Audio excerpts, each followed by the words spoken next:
नमस्कार, मी विशाल परदेशी. या विशेष भागात आपल्या सगळ्यांचं स्वागत. जागतिक महासत्ता असणाऱ्या अमेरिकेमध्ये राष्ट्राध्यक्ष पदाच्या निवडणुकीकरता मतदान होत आहे आणि यंदाच्या निवडणुकीमध्ये अमेरिकेचे विद्यमान राष्ट्राध्यक्ष ट्रम्प यांच्यासमोर डेमोक्रॅटिक पक्षाच्या जो बायडन यांचं मोठं आव्हान आहे. त्यामुळे या निवडणुकीत बाजी कोण मांडणार याकडे जगाचं लक्ष लागलंय, सगळ्यांचं लक्ष आहे. यंदा अमेरिका निवडणुकीत जो बायडेन हे बाजी मारतील अशी आशा अनेकांना आहे. तर आतापर्यंतच्या सर्वेनुसार बायडन यांचं पारडं जड असल्याचं समोर आलंय. तर कोरोनाच्या पार्श्वभूमीवर टपालाद्वारे अनेकांनी मतदान केलं. त्यांची संख्या सुमारे 10 कोटींच्या घरात आहे. या निवडणुकीतील आणखी एक उल्लेखण्याजोगी गोष्ट म्हणजे अमेरिकेच्या आतापर्यंतच्या 225 वर्षांच्या इतिहासामध्ये पहिल्यांदाच 2 वृद्ध उमेदवार राष्ट्राध्यक्ष पदाच्या रिंगणात आहेत. डोनाल्ड ट्रम्प यांचं वय 74 वर्ष आहे, तर त्यांचे प्रतिस्पर्धी असणाऱ्या जो बायडेन यांचं वय 77 वर्ष इतकं आहे. दुसरी महत्त्वाची गोष्ट म्हणजे अमेरिकेच्या निवडणुकीमध्ये भारतीय मतदारांची संख्या खूप मोठी आहे. त्यामुळे हे दोन्ही उमेदवार आपण भारताच्या किती जवळचे आहोत हे दाखवण्याचा प्रयत्न करताना आजवर दिसलेत. मात्र जागतिक पातळीवर आणि अमेरिका भारत या संबंधाच्या पातळीवर ही निवडणूक आपल्यासाठी किती महत्त्वाची आहे यावर आज आपण चर्चा करणार आहोत.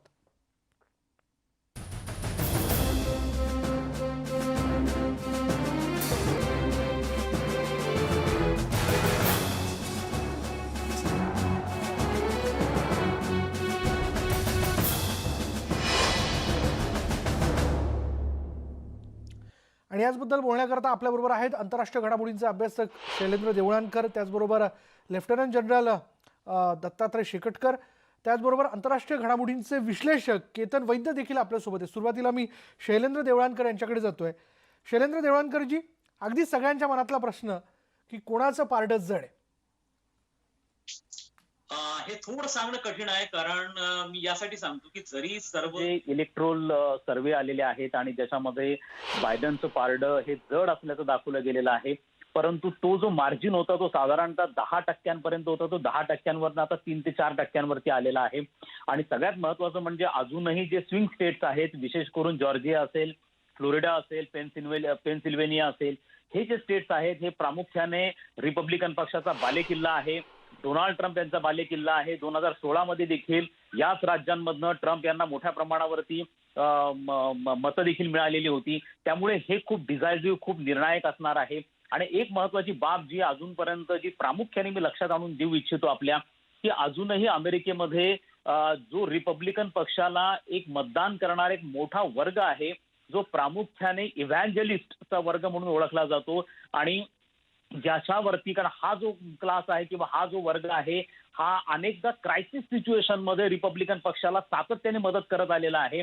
विशेष म्हणजे 2001 मध्ये जेव्हा अमेरिकेवरती दहशतवादी हल्ला झाला होता 9/11चा, त्यावेळेला देखील जॉर्ज बुश ज्युनियर यांना अशा स्वरूपाने निवडून आणून देण्यामध्ये हा भाग महत्वाचा होता. विशेष म्हणजे अमेरिकेचा जो ईस्टर्न कोस्ट आणि वेस्टर्न कोस्ट आहे याच्या मधला जो अमेरिका आहे हा प्रामुख्याने बायबल बेल्ट म्हणून ओळखला जातो. आणि इथं या स्ट्रॉंग रिपब्लिकन इव्हॅन्जलिस्ट क्लासचं फार मोठ्या प्रमाणावरती ज्याला म्हणतो की त्यांचं बहुमत आहे. आणि हा खूप मोठा डिसायसिव्ह फॅक्टर ठरणार आहे.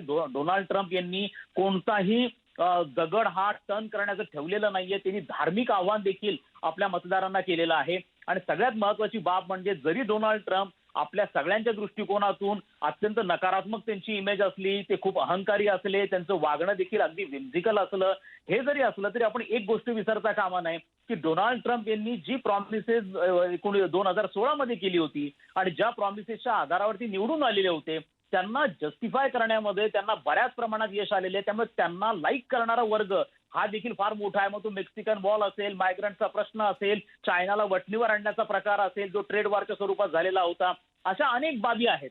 त्यामुळे आता महत्वाची बाब ठरणार आहे की हा सगळा भाग कशा पद्धतीने वर्कआउट करतो. दुसरं असं आहे की जसं तुम्ही सांगितलं की पोस्टल बॅलेट जे असेल हे देखील मोठ्या प्रमाणावरती झालेलं आहे. मला असं वाटतं की याच्यामध्ये हा निकाल इतक्या त्वरित डिक्लेअर होईल असंही मला वाटत नाहीये, कारण ऑलरेडी डोनाल्ड ट्रम्पने संकेत दिलेत की मी अगदी फेडरल कोर्ट पर्यंत जाण्याची माझी तयारी आहे. त्यामुळे डोनाल्ड ट्रम्प इतक्या सहजासहजी त्यांची खुर्ची वॅकेट करतील असा तो व्यक्ती वाटत नाहीये. त्यामुळे ही फार चुरशी जी होणार आहे याच्यामध्ये अटीतटीचा सामना आहे. आणि पहिल्यांदा अमेरिकेच्या इतिहासामध्ये मला वाटतं असं घडतंय की एवढी कटथोट कॉम्पिटिशन आहे. नॉर्मली अमेरिकेमध्ये असा पायंडा आहे की एका राष्ट्राध्यक्षाला साधारणतः 2 टर्म मिळतात. अमेरिकेच्या कॉन्स्टिट्यूशन मध्ये पण 2 टर्म मॅक्सिमम आहेत. पण नॉर्मली डेमोक्रॅट असेल तर तो 8 वर्ष राहतो, रिपब्लिकन असेल तर तो 8 वर्ष राहतो. पण पहिल्यांदा असं घडतंय की रिपब्लिकनची पहिली टर्म झालेली आहे आणि त्यामुळे 46वा प्रेसिडेंट हा डोनाल्ड ट्रम्प असतील की बायडेन असतील असं पहिल्यांदा झालंय. आणि एवढे म्हणजे इलेक्शनच्या तोंडावर देखील इलेक्ट्रो सर्व्हे हे बायडनला सध्या प्रेफरन्स देताना दिसत आहेत. त्यामुळे चुरशीची लढत आहे एकूण शैलेंद्रजी. आपण इतरही मुद्द्यांवरती बोलूयात. आपल्याबरोबर दत्तात्रय शेकटकर सर पण आहेत, त्यांच्याकडे मी जातो. सुरक्षेच्या दृष्टिकोनातनं आतापर्यंत जर आपण बघितलं तर मध्यंतरी सीमेवरती चीनच्या एकूण घडामोडींना घेऊन झालेली गरमागरमी किंवा आतापर्यंत जे काही दहशतवादी हल्ले भारतामध्ये झाले असतील किंवा ज्या काही घडामोडी घडताना दिसतात त्याबद्दल वारंवार अमेरिकेने काय म्हणूयात की निषेध नोंदवला आहे, हस्तक्षेप केलेला आहे. तर त्याही अनुषंगाने जर आपण विचार केला म्हणजे डिफेन्सच्या दृष्टिकोनातनं तर ही निवडणूक किती महत्वाची वाटते? आंतरराष्ट्रीय संरक्षण सिद्धता आणि राष्ट्रीय सुरक्षा, मग राष्ट्रीय सुरक्षा ती भारताची आहे आणि अमेरिकेची आहे. दोघांमध्ये समन्वय आहे, संबंध आहे. आंतरराष्ट्रीय सुरक्षा व्यवस्थेमध्ये चीन, रशिया, युरोप, इतर देश जे आहेत त्यांचा पण समावेश आहे. आणि ह्याकरता अमेरिकेच्या इतिहासामध्ये बहुतेक पहिल्यांदा ह्या निवडणुकीकडे पूर्ण विश्व एक ध्यान केंद्रित झालेलं आहे. भारतामध्ये पण भारतीय जनमानस, अभ्यासक आणि विशेष व्यक्ती हे अमेरिकेच्या निवडणुकीकडे फार वेगळ्या दृष्टिकोनाने पाहतात आहे.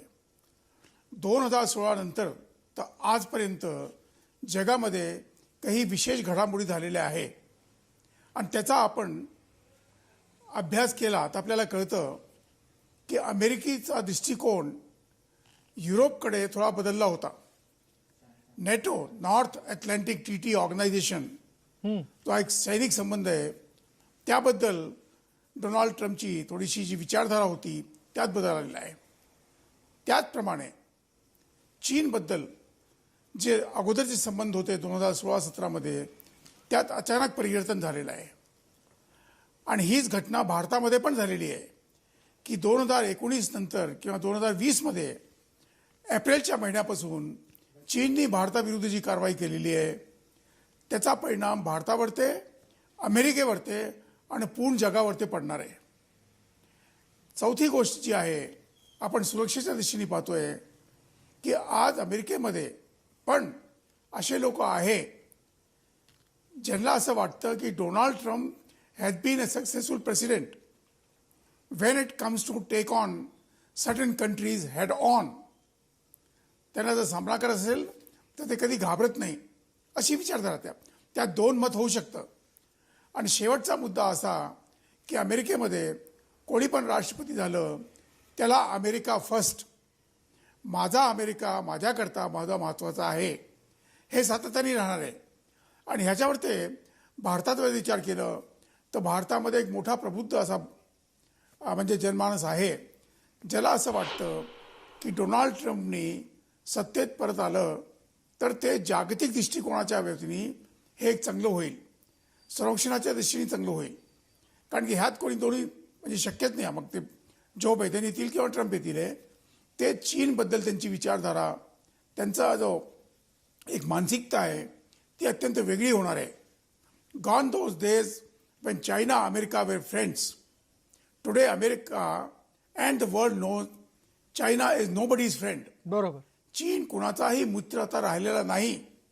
आणि ही मानसिकता जेव्हा पडती तर त्याचे परिणाम कोणत्याही राष्ट्राकडे, विशेष करून अमेरिकेवरती नक्की पडणार आहे. चीनचे जे वर्तमान राष्ट्रपती आहे, वर्तमान जी शासन पद्धती आहे त्यांना हे आवडणार नाही कधी पण की अमेरिकेमध्ये डोनाल्ड ट्रम्प परत यावं. हे अगदी मी तुम्हाला निश्चित सांगतोय. त्याच्या विरुद्ध युरोपमध्ये आणि रशियामध्ये असे अनेक गट आहे. देवंकर साहेबांना माहीत असेल जास्त, माझ्यापेक्षा जास्त. बरोबर. असे अनेक लोक आहेत त्यांना वाटतं की ट्रम्पनी परत आलं पाहिजे.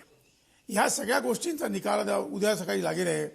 पण ही भारतीय संरक्षण सिद्धता, भारतीय आंतरराष्ट्रीय संबंध, भारतीय आंतरिक सुरक्षा आणि भारत चीन संबंध ह्या सगळ्यांच्या करता आपण जर पाहिलं तर डोनाल्ड ट्रम्पचा दृष्टिकोन एक वेगळा राहील. जो बायडन पण अगोदर होते ते, पण त्यावेळेला जागतिक परिस्थिती वेगळी होती. बरोबर. आणि आणि ह्या आताची सगळ्या परिस्थिती बहुतेक वेगळी आहे निकाल आणि त्या उद्या परिस्थितीत सकाळी डोनाल्ड उद्या ट्रम्प 10 यांनी वाजता घेतलेले जे निर्णय होते ती झटकीपट होते. म्हणून त्यांच्याबद्दल वेगवेगळे गट आपल्याला दिसतात. काहींना असं वाटतं की ट्रम्प यांनी आलं पाहिजे आणि काही लोक जे आहेत ते जो बायडेन यांच्या बाजूने आपल्याला दिसतात. केतन वैद्य यांच्याकडे जाऊयात. केतन, आपण स्वतः अमेरिकन कॉन्सुलेटमध्ये देखील काम केलेलं आहे. तिथला म्हणजे अमेरिकेची निवडणूक म्हटल्यानंतर जगभरातल्या वेगवेगळ्या कॉन्सुलेटमध्ये याची फार मोठी चर्चा होताना दिसते. तिथला नागरिक इथे जरी काम करत असला तरी तो मोठ्या उत्सुकतेने या सगळ्या घडामोडींकडे बघत असतो. आपलं काय मत आहे, आतापर्यंत ज्या पद्धतीने प्रचार झाला ट्रम्प यांच्या वतीने किंवा जो बायडन यांच्या वतीने, काय वाटतं कोणाचं पारडं जर आहे? नाही, मी US कॉन्सुलेट आणि दिल्लीच्या US एम्बसी दोन्ही कडे काम केलं आणि मी त्या काळात होतो जेव्हा जो ओबामांचा काळ होता, लिटरली 2008 पासून ते 2016 पर्यंत जवळजवळ 6.5 वर्ष तिथे होतो. मला असं वाटतं की आपण स्टेट निवडणुकांवर येऊया. एक असतं की जे सकृतदर्शनी आपल्याला आकड्यांनी दिसतं की आकड्यांनी 4% फरक आहे, 8% फरक आहे आणि जमिनीवर जो पल्स इलेक्शनचा मिळत असतो, मग ते भारतीय इलेक्शन असू दे किंवा अमेरिकन इलेक्शन असू दे, आज पहिल्यांदा एक विशाल एका तऱ्हेने आपण बघतोय की जवळजवळ 8 कोटी म्हणजे अमेरिकेची लोकसंख्या एक अंदाजे 40 कोटी असेल तर त्याच्यात 8 ते 10 कोटी वोट्स ऑलरेडी टाकली गेलेली आहेत. ह्यातनं आपल्याला काही संकेत मिळत नाही का? याच्यातनं एक अगतिकता दिसते आणि ती अगतिकता सगळी मी मान्य करायला तयार नाहीये की बायब्लिकल बेल्टमध्ये किंवा जे इव्हॅन्जलिस्ट आहेत त्यांची अगतिकता आहे की बाबा ट्रम्पला हरवताय की काय दुसरी लोक किंवा त्यांचे विरोधक आणि म्हणून आपण मत टाकूया. तर कुठेतरी मला एक अंडरकरंट दिसतोय स्ट्रॉंग जो बायडनचा. आणि याचं कारण एक असं पण आहे की एका बाजूला जो व्हाईट अमेरिकन आहे किंवा बायब्लिकल बेल्ट किंवा कट्टर ख्रिश्चॅनिटी मानणारा अमेरिकन आहे. मी बघितलेला जो अमेरिकन स्टाफ आहे, US एम्बसी आहे, US कॉन्सुलेट आहे, याच्यामध्ये मला दिसलंय की हा जो अमेरिकन आहे तो आता बहुरंगी बनलेला आहे. हिस्पॅनिक आहेत म्हणा किंवा अमेरिकन आफ्रिकन म्हणा, हे स्वतःला खूप अधिक चांगल्या पद्धतीने असर्ट करत आहेत. आणि यामध्ये एक महत्वाचा फॅक्टर कमला हॅरिस हिचा पण असणार आहे. She is going to be the silent catalyst who is going to aid the change. कारण एक भावना अशी आहे तिकडूनच्या भारतीय मतदारांमध्ये की आपण घरी बसल्यामुळे किंवा मागच्या वेळेला आपण वोट न केल्यामुळे ही ट्रम्पची जी ब्याद आहे ती आपल्या डोक्यावर आली. आणि ट्रम्प आल्यामुळे भारतीयांना का आनंद व्हावा मला कळत नाहीये. कारण एकटं आता भारतीय राजकारण डिस्कस करण्याचा ही वेळ नाहीये. पण 85 कोटी फक्त अहमदाबादच्या इव्हेंटसाठी आपण स्वतःच्या खिशातनं खर्चून नंतर तिकडे ट्रम्पनी जेव्हा H1B व्हिसा देण्याची वेळ आली तेव्हा त्यांनी तो व्हिसा दिला नाही किंवा भारताला एक फिल्थी प्लेस म्हटलं. तर त्यामुळे भारतीयांना जवळ करण्यासाठी त्यांनी काय असं वेगळं केलेलं आहे. आणि जो बायडन हे मान्य करावं लागेल की ते 8 वर्ष व्हाईस प्रेसिडेंट राहिलेले आहेत. त्यांनी ओबामाच्या खूप जवळनं काम केलेलं आहे. आणि रिपब्लिकन काही असे प्रेसिडेंट पण झालेले आहेत की ज्यांना जगाचा नकाशा माहित नाहीये, अमेरिकेच्या पलीकडे जग आहे ही भावना माहित नाहीये. जो बायडन हे आंतरराष्ट्रीय संबंधांचे जाणकार मानले जातात. हे सगळं आहे. गन कल्चर एक आहे की तिकडे 100 लोकांपाठी 120 लोकांकडे बंदुका आहेत आणि त्यांना ते स्वसंरक्षणासाठी आहे वगैरे वगैरे असं वाटतं. तर आता जसं आय थिंक बेंजामिन डिसइस्रायली किंवा कोणीतरी म्हटलंय की patriotism is the last resort of scoundrel. तर शेवटी जो ट्रम्प म्हणतोय की मी निवडून नाही आलो तर यादवी होईल आणि देशात हे होईल, असं काहीही होणार नाहीये. हा चेंज होईल आणि हा मी खूप आश्वस्त आहे की गेले येणाऱ्या 24 तासात किंवा पोस्टल बॅलेट्सना 3 दिवस अजून लागले तरी एक 2 ते 3 दिवसात ही स्थिती स्पष्ट होईल आणि हा बदल जो आहे तो जगासाठी अत्यंत महत्वाचा असेल. इकॉनॉमीची आणि चायनाचा छोटा मुद्दा मांडतो आणि मग पुढे आपण वळूया. पण चायनामध्ये एक असं आहे की जेव्हा मी काही 4-5 वर्षापूर्वी अनेक सिनियर इंडियन अमेरिकन डिप्लोमॅटशी बोललेलो की नेमका काय मेक आहे US आणि चायनाच्या नात्यांची. तर US ला रस आहे हे जग युनिपोलर ठेवण्यात, म्हणजे जगाचा सगळ्या बाप जो आहे तो US असण्यात. मग ते करायला काय असावं लागतं तर सामरिकरित्या अटलांटिक आणि पॅसिफिक या दोन्हीवर कंट्रोल ठेवावा लागतो. पण चायनाला हे जग बायपोलर व्हावं असं वाटतं. म्हणजे जगाचे दादा कोण तर चायना आणि US अशी परिस्थिती चायनाला आणायची आणि त्यामुळे पॅसिफिक मध्ये त्यांना कंट्रोल वाढवायचा आहे.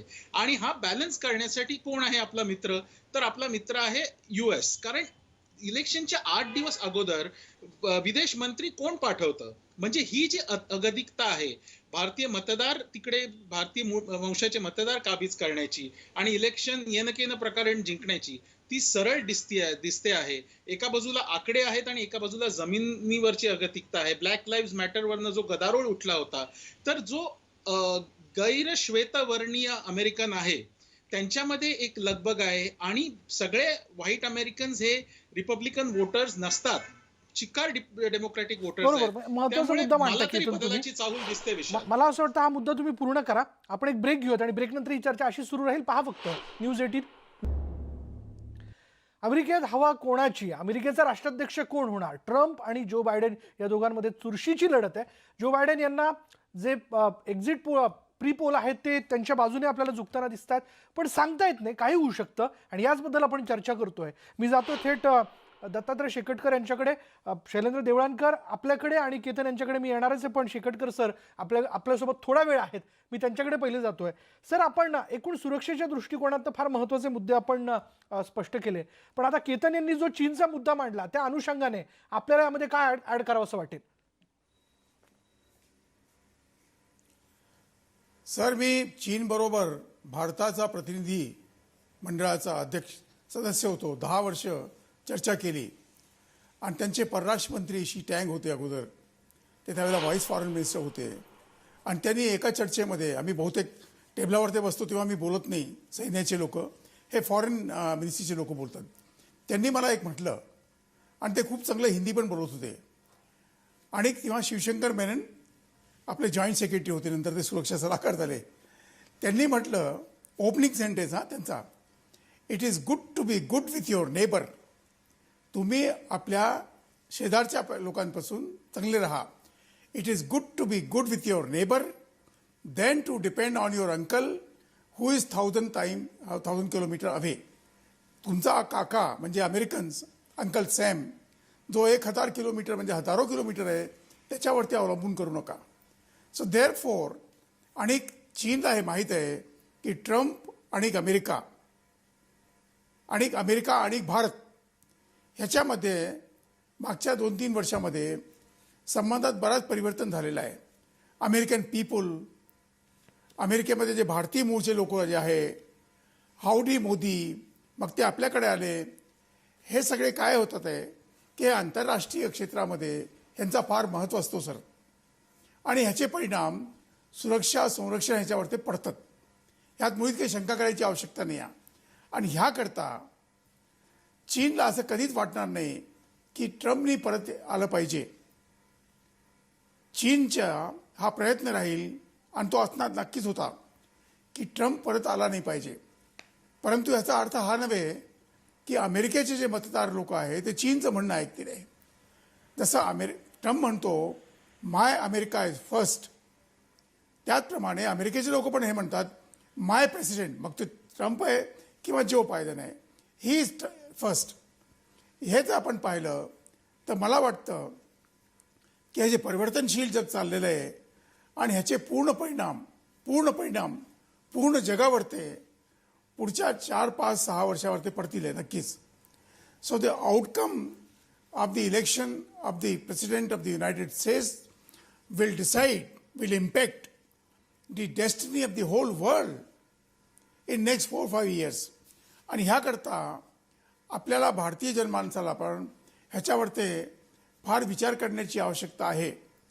जास्त अपेक्षा पण करू नये, जास्त नकारात्मक दाखवू नये. कारण की इन इंटरनॅशनल रिलेशन्स आणि in the question of the defence and security, nobody is your permanent friend. तुमचा स्थानिक मित्र कोणी राहत नाही. It is the national interest, राष्ट्रीय हित हे सर्वात जास्त महत्त्वाचे असतात. आणि हे पण लक्षात घेणं पाहिजे. मला वाटतं उद्या संध्याकाळपर्यंत ही पूर्ण स्थिती बहुतेक क्लिअर होईल. आणि जसं आता एका आपल्या मान्यवरांनी म्हटलं की 2-3 दिवसात त्याचे पूर्ण परिणाम निघतील. पण उद्या संध्याकाळपर्यंत आपल्याला कळेल आहे की अमेरिकेचा पुढचा राष्ट्रपती कोण होऊ शकतो, ही वास्तविकता आहे. पण भारतीय जनमानस पण हे भारतीय अमेरिका संबंधाच्या इतिहासात पहिल्यांदा होतोय की भारतामध्ये अमेरिकेचा राष्ट्रपती कोण होईल ह्याबद्दल ज्याच उत्सुकता आहे. आणि आपल्या चॅनलला मी धन्यवाद करतो सर. हे तुमच्या चॅनलने हा प्रश्न घेतलेला आहे. मी कोणत्या दुसऱ्या चॅनलबद्दल माहिती हे करत नाही. पण तुम्ही हा प्रश्न केला आहे, who will be the next president of United states, and that will decide the destiny between India and United States, and the destiny between India and United States may impact the destiny of the whole world. ही वास्तविकता आपल्याला लक्षात घेणं आवश्यक आहे. बरोबर. शैलेंद्रजी, आपण ऐकलं की दत्तात्रय शेकटकर यांनी काय महत्त्वाचे मुद्दे मांडले. याच्यामध्ये जो बायडन यांचं पारडं देखील जड होताना दिसतंय. म्हणजे जे यापूर्वीचे पोल आले त्यातली आकडेवारी सांगते, पण त्यातलं मार्जिन देखील कमी होतं. हा मुद्दा आपण पहिल्या सेगमेंटमध्ये मांडला. पण तरी एक प्रश्न आहे या सगळ्या ह्याच्यात, की जो बायडन यांना ट्रम्प यांच्या विरोधात उभं करण्याची कोणती कारणं तुम्हाला वाटतात? नाही, मला असं वाटतंय की जो बायडन हे तसं म्हणाल तर तुम्ही एजचा सुद्धा तुम्ही उल्लेख केलेला आहे. आणि तसंच त्यांच्या कंपॅरिझन मध्ये बायडनचा कॅरिस्मा हा अजिबातच नाही. आणि मुद्दामून जाणीवपूर्वक डेमोक्रॅटिक पक्षाने अत्यंत साधारण आणि एक शांत अशा स्वरूपाचा व्यक्ती हा पर्याय म्हणूनच दिला, कारण डोनाल्ड ट्रम्प अत्यंत अग्रेसिव्ह आहेत, हे लक्षात ठेवा. आणि या त्यांच्या अग्रेसिव्ह स्वभावाला म्हणा, त्यांच्या अहंकाराला म्हणा, त्यांचा एकूणच स्वभाव जो आहे, ज्या पद्धतीचे ट्रान्झॅक्शनची त्यांची पद्धत आहे, जो पूर्ण त्यांची बिझनेस किंवा तो स्वतः इंडस्ट्रियलिस्ट आहेत, ते रिअल एस्टेटमध्ये पण होते, रियालिटी शो मध्ये पण होते, ज्या पद्धतीने लोकांचं अटेन्शन स्वतःकडे घेणं वगैरे, is a media savvy person, याच्या एकदम विरुद्ध तो माणूस आहे. त्यामुळे हा कॉन्ट्रास्ट दिसावा म्हणूनच त्यांना जाणीवपूर्वक केलं गेलं. हा पहिला मुद्दा. दुसरा मुद्दा असा आहे की जर याचा, जसं आता शेकटकर साहेबांनी सांगितलं, की भारताच्या दृष्टिकोनातून जरी आपण विचार केला तरी मला असं वाटतं की आपल्याला बायडन असणं किंवा ट्रम्प असणं फारसा फरक पडत नाही. ट्रम्पच्या बरोबर फक्त एवढंच आहे की आपण त्यांना ओळखतो, त्यांच्याबरोबर काम करण्याची सवय होती, मोदींची त्यांच्याबरोबर पर्सनल केमिस्ट्री होती. बायडनच्या बाबतीमध्ये ऑलरेडी त्यांनी तसे हिंट दिलेले आहेत. दुसरा मुद्दा, कळीचा मुद्दा लक्षात ठेवणं गरजेचं आहे की आता जोही कोणी अमेरिकेचा पुढचा प्रेसिडेंट होईल, हा आता आयसोलेशनिस्ट फार असेल असं सांगता येत नाही. कारण असं आहे की या ट्रम्पच्या गेल्या 4 वर्षांमध्ये काही पॉलिसीज अशा होत्या की ज्या अमेरिकेच्या ट्रॅडिशनल पॉलिसीजला मुरड घालणाऱ्या होत्या. म्हणजे अमेरिका ग्लोबल बॅलन्स ऑफ पॉवरसाठी, रिजनल बॅलन्स ऑफ पॉवरसाठी आपली शक्ती गेल्या 30-40 वर्षांपासून वापरत आलेला आहे. आणि अमेरिकेचं इंटरव्हेन्शनिस्ट भूमिका राहिलेली आहे. आणि त्याच्या माध्यमातून अनेक मल्टीलॅटरल इन्स्टिट्यूशन्स, अरेंजमेंट अमेरिकेकडनं तयार केल्या गेलेल्या होत्या. पण ट्रम्पनी त्याच्यातनं विड्रॉ केलाय. परंतु याचा फायदा असा झालाय की ज्या ज्या ठिकाणी अमेरिका विड्रॉ झालेली, त्या त्या ठिकाणी जो व्हॅक्यूम तयार झालाय तो चीन फिलअप करतोय. हे लक्षात ठेवा की अमेरिकन नागरिकांची एक सायकी आहे, आणि ती सायकी म्हणजे America first by all means अशा स्वरूपाने आहे. त्यांना अमेरिका सेकंड ही त्यांची अजूनही मानसिकता तयार झालेली नाहीये. त्यामुळे आता जो प्रेसिडेंट त्यांचा होणार आहे तो पुन्हा एकदा चीनला काउंटर करणे त्यांच्यासाठी सगळ्यात मोठी प्रायोरिटी राहणार आहे. आणि मला असं वाटतं की चीनला काउंटर, आणि जरी बायडन आले तरी बायडनचे जे पूर्व होते बराक ओबामा, त्यांनी पिवॉट टू एशिया, म्हणजे त्यांनी पुन्हा एकदा जो चायनाला काउंटर करण्यासाठी जी अमेरिकेची अँबिशियस पॉलिसी आहे, ज्याच्या अंतर्गत 20% अमेरिकन नेव्ही ही इंडियन ओशन याच्यामध्ये, एशिया पॅसिफिकमध्ये ते आणणार होते.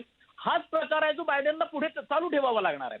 त्यामुळे एक बाब आपण लक्षात ठेवा की नुसतं भारतीयांना, तिथल्या स्थानिक भारतीयांना जे साधारणतः 12 ते 13 कोटी वोटर्स आहे, त्यांना प्लीज करण्यासाठी म्हणून फक्त त्यांनी फॉरेन मिनिस्टर आणि डिफेन्स मिनिस्टर भारतात पाठवलेले नाही आहे. तर अमेरिकेच्या साऊथ एशिया पॉलिसीमध्ये, अमेरिकेच्या सेंट्रल एशिया पॉलिसीमध्ये, अमेरिकेच्या एशिया पॅसिफिक पॉलिसीमध्ये इंडिया लिंचपिन आहे, इंडिया इनडिस्पेन्सेबल आहे. आणि आता सगळ्यात मोठा महत्वाचा भाग असा आहे की ज्या वेळेला ग्लोबल सप्लाय चेन कोरोनाने डिस्टर्ब करून टाकलेली आहे, अमेरिका ओव्हर डिपेंडंट होता चायनावरती. आणि ही डिपेंडन्सी, म्हणजे तुम्हाला एक साधं उदाहरण देतो, अमेरिकेचे जे नॅशनल फ्लॅग्स आहेत याचं 100% प्रोडक्शन आज चायनामध्ये होतं. इतकी डिपेंडन्सी आहे. अमेरिका वापरत असलेले मल्टीव्हिटॅमिन जोपर्यंत चायना एपीआय पाठवत नाही तोपर्यंत तयार होत नाहीत.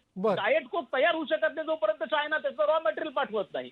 इतकी डिपेंडन्सी आहे. त्यामुळे अमेरिकेला चीनला पर्याय शोधायचा आहे. आणि हा अल्टरनेटिव्ह आहे सप्लाय चेनला कॉन्क्रीट बनवण्यासाठीचा. आणि त्यांचा इंडियाकडे त्याचा दृष्टिकोन आहे. म्हणून भारतामध्ये ही निवडणूक का महत्वाची आहे, कारण अमेरिका आता चायनाला पर्याय शोधतो आहे इकॉनॉमिक पर्स्पेक्टिव्ह बंद, केवळ सिक्युरिटी नाही म्हणत मी, सिक्युरिटी तर आहे, ते क्वाड वगैरे डेव्हलप होतच आहे.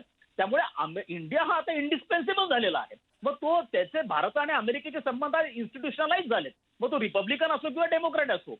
त्यामुळे केवळ तिथल्या 12-13 कोटी लोकांना प्लीज करण्यासाठी, त्यांचं मत घेण्यासाठी त्यांचे डिफेन्स मिनिस्टर किंवा फॉरेन मिनिस्टर आले नव्हते.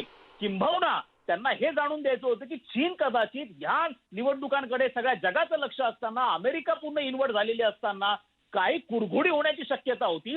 असं असताना पॉम्पिओ जेव्हा म्हणतात की ज्या वेळेला चायनाकडनं अशी कुरघोडी झाली, कोणत्याही क्रायसिस सिच्युएशन मध्ये अमेरिका भारताच्या बरोबरीने असेल, हा एक प्रकारचा कलेक्टिव्ह सेक्युरिटी अग्रीमेंटचा प्रकार होता. आपल्यावरचा अटॅक हा अमेरिकेवरचा अटॅक कन्सिडर केला जाईल. बरोबर. इतक्या प्रत्यक्षपणे पॉम्पिओ जेव्हा बोलतात त्यावेळेला भारत आणि अमेरिका संबंध एका वेगळ्या लेवलला गेलेले आहेत. तो केवळ त्यांचा डोमेस्टिक अस्पेक्ट तिथं म्हणून नाही आहे. आणि त्यामुळे मला वाटतं ट्रम्प येणं न येणं हा अमेरिकन लोकांचा निर्णय आहे. तो त्याच्याविषयीचा निर्णय घेतील. पण ट्रम्प येण्याने किंवा न येण्याने, बायडन आल्याने किंवा न येण्याने भारत अमेरिका संबंधांवरती परिणाम होणार नाही. भारत हा प्रायोरिटी राहिलेला आहे आणि भारत हा प्रायोरिटी भविष्यात अमेरिकेची राहणार. महत्वाचा मुद्दा मांडला आपण शैलेंद्र, आणि यावर आपण अधिक चर्चा करणार आहोत. पण वेळ झाली का ब्रेकची, आणि ब्रेक नंतर मी जाणार आहे केतन वैद्य यांच्याकडे.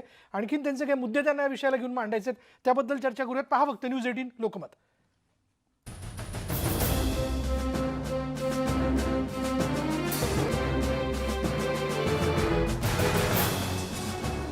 जाणाऱ्या अमेरिकेचा राष्ट्राध्यक्ष कोण होणार?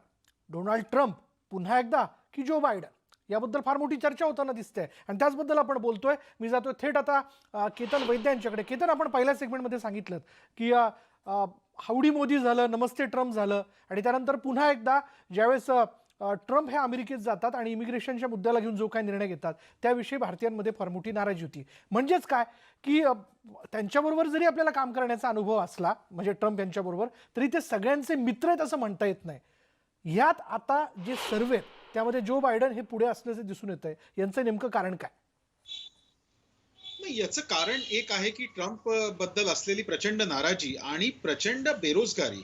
म्हणजे 90च्या दशकात जेव्हा मी सांगितलं की ट्रम्प बद्दल तिथूनचे वोटर्स नाराज आहेत, तर त्याचा अर्थ म्हणजे असा जर मेसेज गेला असेल तर तो चुकीचा आहे की भारतीय आणि अमेरिकेमधले संबंध कुठे वीक होणार आहेत. कारण मला ही जे सातत्यपूर्ण पद्धतीने जाणवलं जेव्हा मी त्या प्रक्रियेचा भाग होतो किंवा पॉलिटिकल सेक्शन मध्ये काम करत होतो युएस एम्बसीच्या, तर त्याच्यात एक जाणवलं की कायम एक फ्रस्ट्रेशन असायचं अमेरिकन डिप्लोमॅट्सचं की ते खूप प्रयत्न करत असायचे युएस इंडियन डिप्लोमॅटशी भेटण्यासाठी, अपॉइंटमेंट घेण्यासाठी. कुठेतरी हे जाणवायचं की अमेरिकेला भारताची गरज जास्ती आहे, भारतीयांना अमेरिकेची कमी आहे.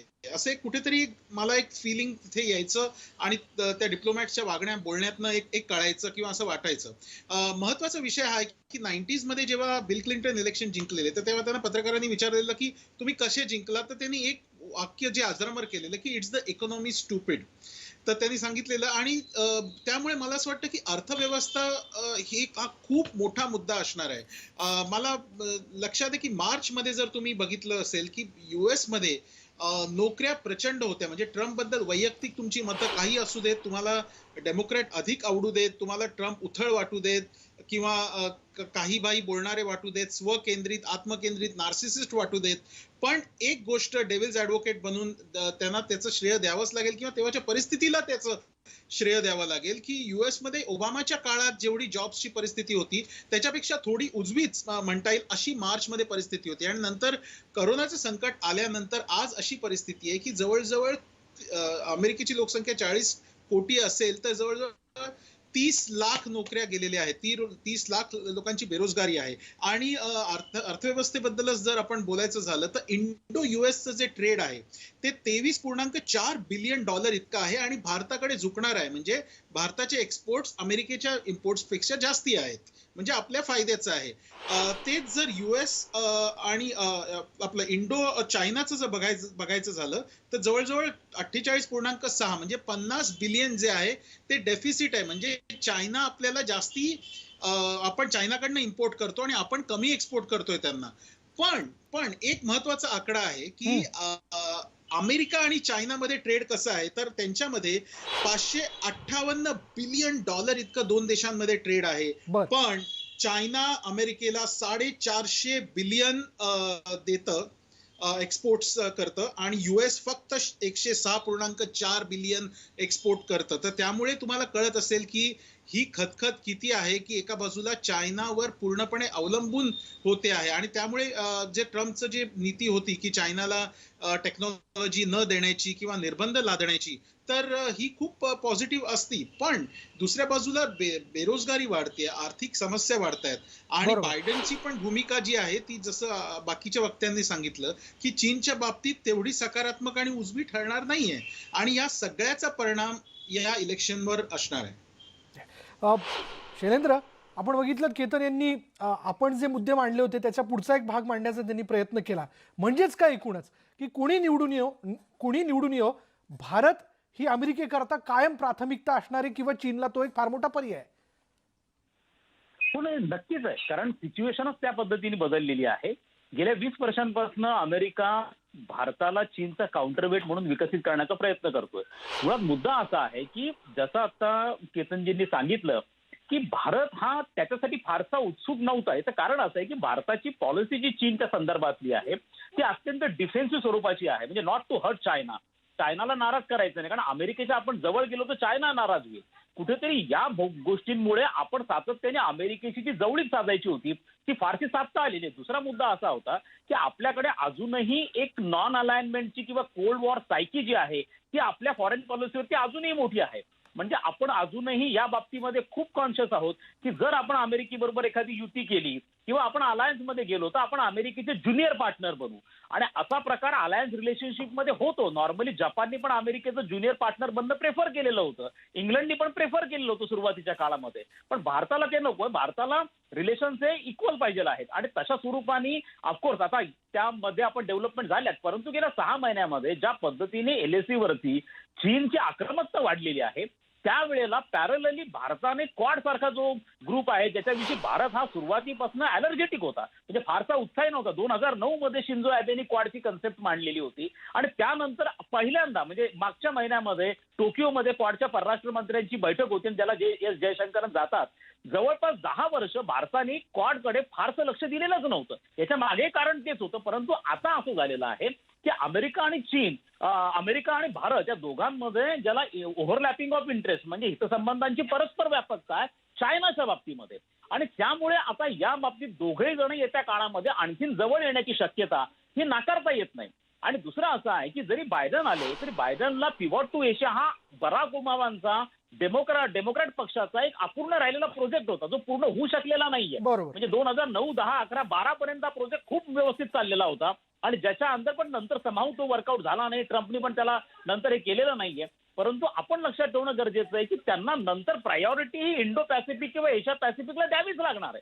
आणि त्यासाठी देखील भारताचं महत्व फार महत्वाचं आहे. कारण भारताची आता इकॉनॉमिक पोटेन्शियल वाढलेली असल्यामुळे भारत हा बर्डन शेअर करू शकतो. कारण अमेरिकेला अशा अलायन्स पार्टनर पाहिजे की बर्डन शेअर करू शकतात आणि त्यासाठी भारताची भूमिका महत्वाची राहणार आहे. दुसरं मला असं वाटतं की एकूणच आपल्याला हा जो संपूर्ण निवडणुका आहे त्याची चर्चा कदाचित जगाच्या पाठीत इतर ठिकाणी एवढी होणार नसेल तेवढी भारतावरती यासाठी पण होती आहे की आपल्याला इकॉनॉमिकली, कारण आता भारत आणि अमेरिकेमधले एक मिनी ट्रेड डील ज्याची चर्चा गेल्या 2 वर्षांपासून होती पण तो वर्कआउट झालेला नाहीये. कारण अजूनही ज्या पद्धतीने डोनाल्ड ट्रम्प हे अग्रेसिव्ह होते, त्यांना भारताच्या मार्केटमध्ये आणखी जास्त ऍक्सेस पाहिजे होता, त्याचप्रमाणे तो ड्युटी फ्री पाहिजे होता. म्हणून ती ड्युटी तसं चायनावरती प्रेशर टाकण्याचा प्रयत्न केला तर भारतावरती पण केला. पण आपण त्या प्रेशरला सकम झालेलो नाहीये. ना अगदी नुकतंच आपण मागच्या बजेटमध्ये आपण दुधाची भुकटी इम्पोर्ट करण्यावरची जी एक ड्युटी होती, इम्पोर्ट ड्युटी, ती मल्टिप्लाय केली. त्यासाठी अमेरिकेने कमालीची नाराजी व्यक्त केली. कारण अमेरिकेला भारतामध्ये वे प्रोटीन विकायचं आहे ते सुद्धा त्यांना पॉसिबल होत नाही आपल्या गोष्टींमुळे. त्यामुळे मला असं वाटतं की येत्या काळामध्ये हा मिनी ट्रेड डील किंवा अशा स्वरूपाचा एखादा ट्रेड डील जे भारत आणि अमेरिकेमध्ये ड्यू आहे तो होण्याची शक्यता नाकारता येत नाही. परंतु ज्या पद्धतीने बेकासारखा म्हणजे basic exchange and cooperative agreement, cooperation agreement हा नुकताच स्वाक्षरी झाली 2+2 डॉलरच्या याच्यामध्ये, याच्यावरनं आता अमेरिका सेन्सिटिव्ह इंटेलिजन्स टेक्नॉलॉजी ही भारताबरोबर शेअर करण्याच्या तयारीमध्ये आहे. आणि त्या संदर्भामध्ये ही एक महत्वाची घडामोड घडली. मला असं वाटतं की बायडेन याला नाकारणार नाही जरी ते प्रेसिडेंट झाले तरी. त्यांना या पॉलिसी, कारण अमेरिकेच्या बाबतीत एक लक्षात ठेवा, आपल्याकडे भारतामध्ये हा प्रकार घडू शकतो की आपल्याकडे अनेकदा गव्हर्नमेंट बदललं तर फॉरेन पॉलिसीवर त्याचा परिणाम होतो. पण अमेरिकेमध्ये एक पद्धतीचं कन्सेन्सस आहे फॉरेन पॉलिसीच्या बाबतीमध्ये. फॉरेन पॉलिसी बऱ्यापैकी इन्स्टिट्यूशनलाइज झालेली आहे. बरोबर. त्यामुळे पहिल्या गव्हर्नमेंटची पॉलिसी देखील दुसरा जरी कोणी प्रेसिडेंट आला तर ऍटलीस्ट फॉरेन पॉलिसीच्या बाबतीमध्ये, कारण स्टाफ जो आहे मिनिस्ट्री ऑफ डिफेन्स मधला असेल किंवा एक्सटर्नल अफेअर्स मधला त्यांचा असेल, हा स्टाफ कॉमन असतो. त्यामुळे याच्यातला परिणाम हा अमेरिकेच्या फॉरेन पॉलिसीवर होतो आणि त्याची कंटिन्युटी राहते. त्यामुळे आपल्यासाठी हा फारसा फरक पडणार नाही. पण एक मात्र होईल की बायडेनला ओळखण्यामध्ये त्यांच्याबरोबरचे करण्यात थोडासा टाइम जाऊ शकतो, जो डोनाल्ड ट्रम्पच्या बाबतीत 4 वर्षामध्ये ती आपली एक केमिस्ट्री जुळून आलेली होती. जुळून आपल्या आलेली आहे. दृष्टीने, म्हणजे- जुळून आलेली, पण आपल्या दृष्टीने महत्वाची इलेक्शन आहे. बरोबर, आपल्यासाठी अत्यंत महत्त्वाची इलेक्शन आहे आणि त्यासाठीच खरं तर याबद्दल आपण मोठी चर्चा करताना दिसतोय. अधिक बोलणार आहोत, पण वेळ झाली का ब्रेकची. ब्रेक घेऊयात. पहा फक्त न्यूज 18 लोकमत.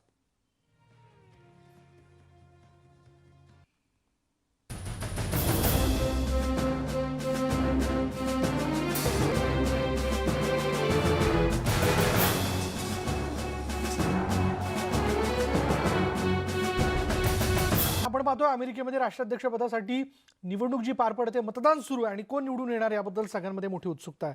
शैलेंद्रजी आणि केतनजी, माझ्याकडे 4 मिनिटं आहेत, आपल्या दोघांकरता 2-2 मिनिटं. निकाल काही लागो, म्हणजे यामध्ये आता बघूयात नेमका काय लागतोय. शेवटी जनता ठरवणार आहे की कोणाला निवडून आणायचं. पण हे कसे निवडून आले किंवा हे कसे पडले याची जर कारण मीमांसा करायची झाली, दोघांना हा समान प्रश्न आहे माझा. शैलेंद्री, पहिल्यांदा आपल्याकडे जातो.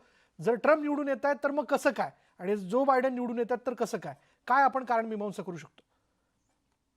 नाही, मला यासाठी हे थोडंसं डिफिकल्ट वाटतं आहे प्रिडिक्शन करणं, कारण अमेरिकेच्या ओव्हरऑल इलेक्ट्रोल सिस्टम मध्ये इतके फ्लॉज आहेत, इतक्या उणिवा आहेत.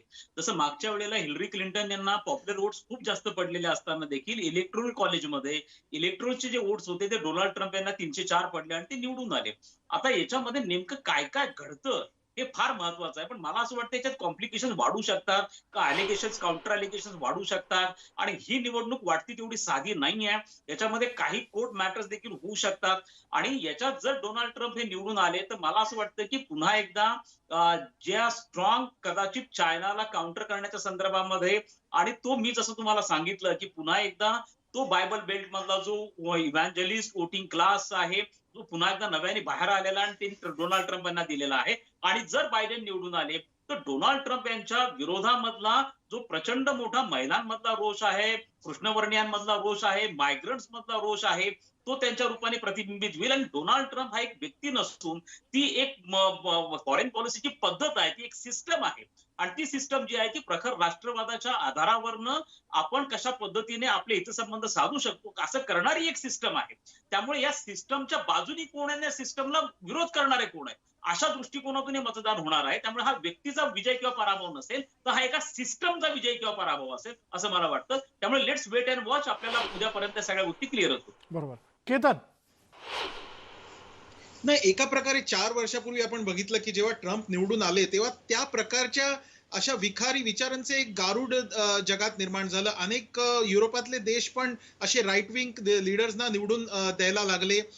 तर एक जगाचं राजकारण किंवा एक रेफरन्स पॉइंट, म्हणजे असं जगाचं राजकारण ओव्हरनाईट बदलत नसतं, पण एक रेफरन्स पॉइंट होईल की काय जगाला नेमकं अमेरिकेला काय हवं आहे. अमेरिका अंतर्मुख अधिक होऊ पाहते, अधिक स्वकेंद्रित होऊ पाहते, का जगाकडे अधिक व्यापक नजरेने पाहते, किंवा ज्या प्रकारे त्यांनी मल्टीलॅटरल इन्स्टिट्यूशन्सला तडीपार केलं एका अर्थाने, WHO मधनं अमेरिकेचा सहभाग काढून घेतला, जे UN होतं त्याबद्दल जे ट्रम्प ज्या प्रकारचं त्यांचं वागणं होतं, US आणि इराण हे संबंध जे आहेत ते ज्या प्रकारे त्यांनी बिघडवले, मध्य पूर्व एशियामध्ये जे युएसचं सगळं जे आहे, युएसनी जेवढी सॉफ्ट पॉवर ओबामांच्या काळात 8 वर्षात मिळवली होती, आणि जे बुशच्या काळात एक जागतिक दादा म्हणून एक असं एक निगेटिव्ह इमेज जी युएसची झालेली, तर ती पुन्हा ट्रम्पनी बिघडवण्याचं काम केलेलं आहे. आणि त्यामुळे या इलेक्शनकडे खरंच जगाचं लक्ष आहे. आणि अशा शक्तींना जगात बळ मिळू नये. आणि अमेरिका ही जी जगातली सर्वात जुनी लोकशाही आहे, तर नेमाड्यांचा शब्द वापरायचा झाला तर समृद्ध अडगळ आहे.